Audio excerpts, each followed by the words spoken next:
Hi Terry, and Hi, thanks for joining us again today. Good to be here. So we left off last time, and we were talking about a topic which, for a lot of people, is like something from a horror movie or something. It's it's a fantasy story or a horror story. It's not something in real life. But what you're saying is this is real life. There's this being called Satan, or Ahriman, as you referred to it. And without wishing to sound flippant, he's on the earth at the moment and he's just getting ready to go to secondary school, pretty much. Right, yeah, I mean, the thought is that he's arrived in 2000, so yes, he's about to enter his puberty stage, or perhaps we should say the vehicle which is going to bear this being, so to speak, because this being obviously isn't human in his essence. But so the human being that this being is united with is in that stage of development, yeah, about to go into puberty, or maybe already in puberty, yeah, just about. And this is not a just to clarify. I mean, we maybe covered this last time. This is not a Christian thing, or you're not some kind of Christian fundamentalist or anything like that. It's there's a lot of people that believe this, not necessarily from a Christian perspective. Well, it depends what you mean by Christian. I mean, certainly, these thoughts are particularly, they were first enunciated by Rudolf Steiner, who would certainly regard himself as a Christian esotericist, but there's an enormous difference between somebody who would call himself a Christian esotericist and somebody who believes in the literal word of the Bible, like many Christian fundamentalists do, yes. And indeed, for Rudolf Steiner, Christian fundamentalists were just as much of a problem for what he considered to be real Christianity as atheists are, because they misunderstand what Christianity and indeed spirituality in general is, just as much as atheists often do. So there's some symptoms of this phenomenon happening at the moment in wider society that you've sort of alluded to, and that is an increasing, how can we put it, sort of visual signs of that this might be the case, and whether that's kind of music is more sort of... Well, I mean, first of all, before we get into specifics, in general, you can see it in terms of contraction, everything which has to do with contraction and tightening, and secondly, everything which has to do with acceleration and speeding up. So many people, for example, are feeling time is almost speeding up these days. Yeah, I think a lot of people feel that pressure, stress. You really don't seem to have your own space or your own time. Yeah? This is something which is coming at us from all directions. So those are the two, I think, main general ways of looking at it in terms of everything which is contracting. Contraction of the psyche, contraction of the soul, contraction of your experience, and then, as I say, acceleration and pushing us further forward. So you've got no time to think. You've got no time to relax or consider what's going on. You're pushed forward, and of course what's driving a lot of that is electronic technology, which is very much bound up with the Ahrimanic or satanic spirit. Yeah. And for those of your viewers who may be not so familiar with this thought, there's a very big difference which we ought to perhaps just reiterate between the satanic elements, because this is one of the things that the church lost sight of, the satanic element on the one hand and the luciferic element on the other. Because whereas the satanic element, or the Ahrimanic element as Steiner called it, is tightening and contraction like this, The Luciferic element is the opposite, is expansion. Yeah, we sort of Delusion. talked about the last time. So what we're focusing on now is specifically this satanic element. Yes. And you were saying that there's been cultural phenomena which has detailed this, and that's everything from George Bush making the supposedly the devil symbol, and all these other people making that symbol, to it being there in the music. Well, you mentioned music, right? I think music, you can see this Luciferic Ahrimanic polarity very strongly if you look at the history of pop and rock music from, say, the early 60s through to, you know, the death metal and thrash metal and so on, these kind of phenomena of the 80s and 90s and even up to today. You see it very, very strongly there. First of all, the more tendency with the Luciferic, the hippie flower power movement in the 60s, where everything is out there and blissed out and far out man and all of this, dreamy, to the frenetically driven, very hard, ultra masculine forms you get in these metal music forms. So I think that's a particularly good. It would start also with punk. You see it to a certain extent there too. So I think that's a very good illustration of this polarity. What's happened in the music scene since the 60s, yeah. And maybe sort of even people, party goers and nightclubbing, dressing up with horns and going out and things like that. With yeah, I mean that's also interesting, isn't it? I mean, of course, people would think, well, that's just a bit of fun, but it's just interesting to see that you go back, say, 40 years. Then you don't see people with horns or the two horns everywhere. Yeah? Mind you, when we're looking at the two horns, that's something else again. Yeah? Because in a sense, there are actually three forms of evil, if you will. Yeah? And these three forms of evil actually address the three parts of our being. You've got the evil which grabs you in your feelings. And that's really the traditional Lucifer being. You've got the being who grabs your thinking and guides your thinking into lies and delusion and half-truth. That's the Ahrimanic element. And then you've got a third element which actually attacks your will. And that's more to do with the two-horned beast, so to speak, yes. So in the book of Revelation, you've got those two beings that are described, but often there's a lot of confusion amongst people as to which is which. I thought the two-horned being was Satan. The two-horned being is a satanic being, but of an incredible intensity, almost so much so that there's a certain difference between that being and the Ahrimanic, because the Ahrimanic is really concerned with the way you think and perverting the way you think. And then the two-horned being, Strider gives it the name Sorath, or Sorat sometimes called. This being is the most, perhaps we could describe it as the most powerful of the Ahrimanic spirits, and he works directly on your will, on your very self, yeah? What you yourself think yourself to be, in a sense almost to annihilate that. So that's the two-horned beast, or that is referred to in the book of Revelation. Is he going to have an incarnation then? No.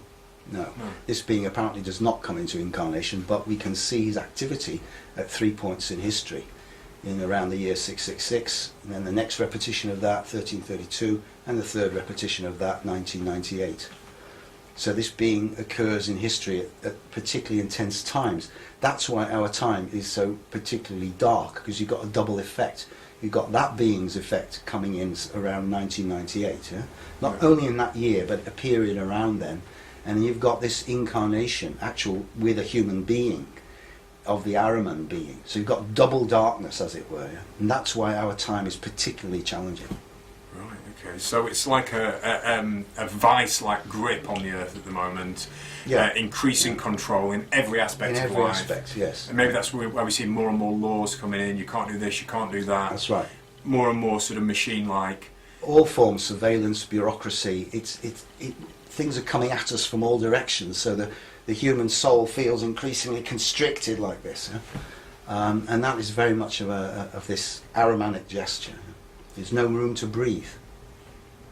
And it's the third repetition of 666, which I think you've sort of explained before. It's a bit complicated, that really, how it all sort of works and how it fits in. So we'll have to sort of go along with that. Yeah. And that's That's from 1986, did you say? Till Well, it's I would say it's approximately from about 1970 yeah, to about to about the mid 2020s, yeah, and the midpoint of it is 1998. So it's a sort of a time window, right, right? okay, And similarly, around 1332, a time window around there of again approximately 50 years in total, 1332 in the middle, and around the year 666 with the year 666 itself in the right, middle, okay, right? So yeah. 3 time windows where this Sorath being is active. Oh, where the Sorath being is active. Yeah. How did we get to? Just remind us how we Yeah. got to Ahriman being born in 2000, though. Right. Well, that happens. Steiner's point was that these 3 beings, Lucifer, the Lucifer being, the Ahriman being, and the Christ being. Right. Yeah, and I don't want to get fixed on this Yeah. word Christ, because the word Christ, after all, only means Messiah, and that in itself only means anointed one. So names in that sense are not so important, right? But the sense that there is a central being which upholds our stability of consciousness, and these other 2 beings who are trying to drag us out of our balance in this direction or in this direction. So expansion and contraction, and these are extremes of the soul life. But we need them, hence your title, Necessary Evil. We need them in order for us to develop our freedom, yeah? That the central balance, like a fulcrum in a balance, has to be there, and it has to feel these 2 extremes. So we need these 2 things, yeah? And without them we cannot actually try to find our central balance out of our own freedom. Just to cover one point, we're going with so that's the reason Ahriman is 2000, because we've had 2000 That's right, years since Christ, and Lucifer was 2000 years before that. 3,000 before, so it's a 5,000 year gap really. Lucifer is 3,000 years before Christ, approximately. Yeah. And Ahriman, as you say, 2,000 years after Christ, and then the Christ being 2,000 years ago. Oh right, okay, yeah, and but but the Sorath being is the 666 one. Yes. You can understand why people get confused with all these beings and mixed sure. up and things. Now, just to cover one point, some people say that the evil number is not 666 because 666 is the number of man. Yeah. And a lot of people, and it's also the Star of David. Yes. That's 666 as well. So people say, well, it's not evil because these things. But although some people say the Star of David, does have evil connotations in some ways. But a lot of people who say that 666 isn't evil are saying that the real evil number is 616. Are you aware of that? Yes, this has come up because I can't remember the exact names of these now, but some papyri, some scrolls were discovered not so long ago, I think, where it seemed from certain scholastic or scholarly interpretations of those scrolls that it is 616, but I think you'll find that there's an overwhelming consensus, so that's very much of a minority view, but there's an overwhelming consensus that in fact there are many other scrolls where it's 666. So it would seem, for example, it's often the case in those days that a scribe or whoever might even have misscribed something, and written something down wrongly. But the overwhelming consensus that it is 666 rather than 616. You can even, this is discussed in various places on the web. People can refer to if you check out the even on the wiki page, they go into this in various places. But that is the main view today still. That yes, there are these views of 616, but overwhelmingly it is still 666. And that makes certainly a lot more sense to me in terms of the number itself. Yeah. So how will we know? People are obviously going to be interested in a specific person. You're saying it's a specific person, this Ahriman, or just a body for this being to incarnate on the earth and have an effect directly on the earth plane. How will we know that this person comes along? I mean, I know Steiner said he jokingly it would be called William John Smith or John William Smith or something like that. But are there any sort of signs you can think of that we should look out for with this kind of being, or is it just we'll just know him when he comes along? Or yes. If we think of the 3 of them, when the Lucifer being incarnated in China, that incarnation was hardly known by anybody. It was almost completely in secret. when Jesus, the Jesus Christ event, some people knew about that, but there was not a lot. So certainly outside of Palestine, nobody knew about it. Yeah, but with this incarnation, because Ahriman is so much concerned with the whole realm of science and technology and electricity and everything, this will be, in effect, immediate. This cannot be ignored. This is one of the reasons why, for example, a lot of people thought that Obama was, the Antichrist or this being. Do you see? That in other words, this will be an event which cannot be missed, and this will be global.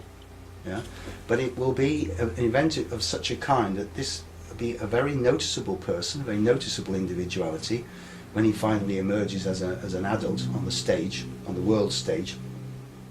But in such a way that he will be able to con people into believing, and I suppose this is another reason why people refer to Obama, but he'll be able to con people into believing a number of things, both about himself and about themselves. And another one of the signs, as it were, that Steiner referred to about this being was that he would be able to give people an experience of themselves, that they would have a kind of occult experience, so that people will be locked in their own form of occultism, occult clairvoyant experience. So they wouldn't be able to communicate. They'll be in their own kind of private world of fantasy and illusions. And I think we're already starting to see the forerunner of that, even in things like the internet, where you're getting into a situation where people are increasingly, they go into their own, they now create your own little space. Think of Second Life, for example, yeah, on the web. Complete virtual worlds where you can live your own little existence, separate from other people, and it's just the product of your own fantasy, or so it seems. Yeah, and I think that's just one of the forerunners of what this being will actually bring about later on. Yeah? So we'll be kind of locked into our own wonderful fantasy worlds, just like in the 60s, again in a more luciferic way, people dropped tabs of acid or whatever it was, and you'd experience your own things. Yeah, but those who were not taking acid around you, you'd be sort of cut off from them, and you'd be in your own space experiencing this trip, right? Well, now these trips will be in effect sort of technologically induced clairvoyant trips, yeah? But the essence of them will be that people will be isolated from one another, and that again is this Ahrimanic gesture, right? Isolation, contraction. And he's, if we sort of draw an analogy with Christ again, he will start his ministry maybe as an adult, so he's coming through puberty now. Yes, but his effects being felt across the world. The effects will be global, definitely. Yeah. So when he's a naughty teenager or rebellious teenager, that will be felt as well. Or? Well, yeah, I think that. I mean, I can't remember if we mentioned this last time, but if you look back to the events, say since 2000, from this point of view, it's just so interesting to see how the experiences we all have. We all learn to walk, we all learn to speak, we all learn to think in the first 3 years of life, right? You think of what was going on in the world 2000, 2001, 2002, 2003, starting obviously with things like 9/11, yeah? And then what's happened since then, right? Coming up to the things like obviously the global economic crisis. It's been continual wars. It's been one continuous thing after another, hasn't it, since the beginning of this new century? Quite remarkable, really. And again, I think many people feel almost a gesture of this almost hopeless, oppressive contraction. Yeah? It's sort of there in the atmosphere. I mean, some people are wondering whether this new century, new millennium, would bring a great time of hope, and they try to pretend that at the Dome and the great party, the Millennium Parties and all of that. But that was very short-lived. And almost as soon as the 9/11 event and everything that happened, it was amazing at how quickly this opposite feeling then started to come in, and over it all, of course, presided the great beaming smile of George W. Bush.